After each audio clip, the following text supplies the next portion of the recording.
નમસ્કાર મિત્રો, online education by Dave sir YouTube ચેનલની અંદર આપ સર્વેનું હાર્દિક સ્વાગત છે. જનગણના 2027ના આજના નવા એક પ્રશ્નની અંદર આપણે ફરીથી ઉપસ્થિત થયા છીએ. તો આવા જ પ્રશ્નોના સોલ્યુશન આશા છે કે તમને તમારા પ્રશ્નોના જવાબ મળતા રહેતા હશે. અને હજુ સુધી તમે અમારી યુટ્યુબ ચેનલ પર નવા હોય અને સબસ્ક્રાઇબ ન કરી હોય તો સબસ્ક્રાઇબ કરી બાજુમાં આપેલા બેલ આઇકોનને પ્રેસ કરજો, જેથી આવા દરેક નવા વિડીયોની નોટિફિકેશન તમને મળતી રહે.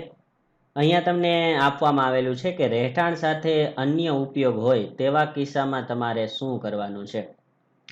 તો આપણે આ એક એક્ઝામ્પલ અહીંયા લેવામાં આવેલું છે. એક્ઝામ્પલની અંદર તમે અહીંયા જોઈ શકો છો કે એક દુકાન છે અને ઉપર જે છે એ મકાન તમને અહીંયા આપેલું છે, પણ મકાનમાં જવા માટેનો પ્રવેશ દ્વાર અહીંયા તમને ક્યાંય જોવા મળતો નથી. તો આવા કિસ્સાની અંદર તમારે શું કરવાનું થશે? જેમ કે એ મકાનમાં જવા માટેનો દરવાજો આ એક જ છે, જે આપણે દુકાનની અંદરથી જઈ અને ઉપર મકાનમાં જઈ શકીએ છીએ. તો એમાં તમારે જવાબની અંદર શું કરવાનું થશે, અથવા આને તમારે મકાન નંબર કેવી રીતે આપવાનો થશે? તો અહીંયા તમારે લખવાનું થશે એક મકાન અને એને તમારે એક જનગણના ઘર દર્શાવવાનું થશે, કેમ કે દરવાજો એક જ છે મિત્રો, એટલા માટે. અને હવે આ રીતે તમે દર્શાવશો ત્યારે તમારે પ્રશ્ન નંબર 7ની અંદર પાછો એક પ્રશ્ન થશે કે જ્યારે આ પ્રકારની સિચ્યુએશન હોય ત્યારે તમારે પ્રશ્ન નંબર 7માં આ 9 અને 10 વિકલ્પમાંથી તમારે કયો વિકલ્પ પસંદ કરવાનો રહેશે? તો અહીંયા તમારે કયો વિકલ્પ પસંદ કરવાનો થશે? વિકલ્પ નંબર 2, એટલે કે રહેઠાણ સાથે અન્ય ઉપયોગમાં તમારે ટીક કરવાનું થશે. જ્યારે આવી પરિસ્થિતિ હોય ત્યારે પ્રવેશ દ્વાર એક હોય અને ઉપર મકાનમાં જવા માટેનો રસ્તો એક હોય ત્યારે. હવે આપણે બીજું એક્ઝામ્પલ લઈએ, જેમાં એ જ પ્રકારનું આપણે સિચ્યુએશન ઊભી કરેલી છે કે નીચે અહીંયા તમને એક દુકાન આપેલી છે અને ઉપર મકાન પણ છે, પણ મકાનમાં જવા માટેનો રસ્તો અહીંયા તમને બહારથી અલગ જોવા મળે છે અને દુકાનમાં જવા માટેનો રસ્તો પણ તમને અલગ જોવા મળે છે.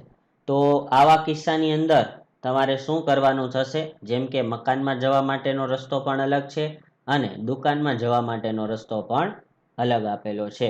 તો એમાં તમારે શું કરવાનું થશે કે જ્યારે તમે મકાન નંબર આપવા જાઓ ત્યારે આને એક મકાન તરીકે દર્શાવવાનું છે અને જનગણના ઘર તમારે કેટલા દર્શાવવાના છે? જનગણના ઘર તમારે 2 દર્શાવવાના રહેશે, કેમ કે 2 અલગ અલગ તમને અહીંયા દરવાજા જોવા મળે છે એટલા માટે. એક તો દુકાનમાં જવા માટેનો દરવાજો પણ અલગ છે અને મકાનમાં જવા માટેનો દરવાજો પણ તમને અહીંયા સીડીઓ દ્વારા જોવા મળે છે.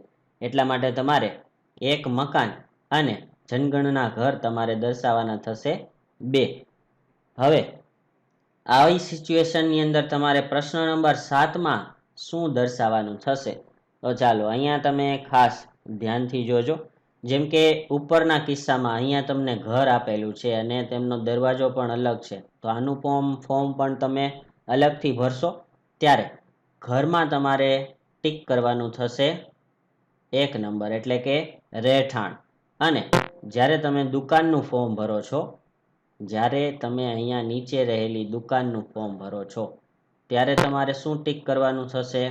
તો તેમાં તમારે ટીક કરવાનું થશે, આમાંથી ઓપ્શન તમારે ટીક કરવાનો થશે 3, એટલે કે દુકાનનો ઉપયોગ કરી રહ્યા છે.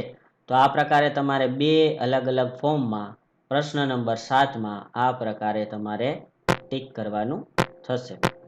તો આશા છે કે આ વિડીયો તમને પસંદ આવ્યો હશે.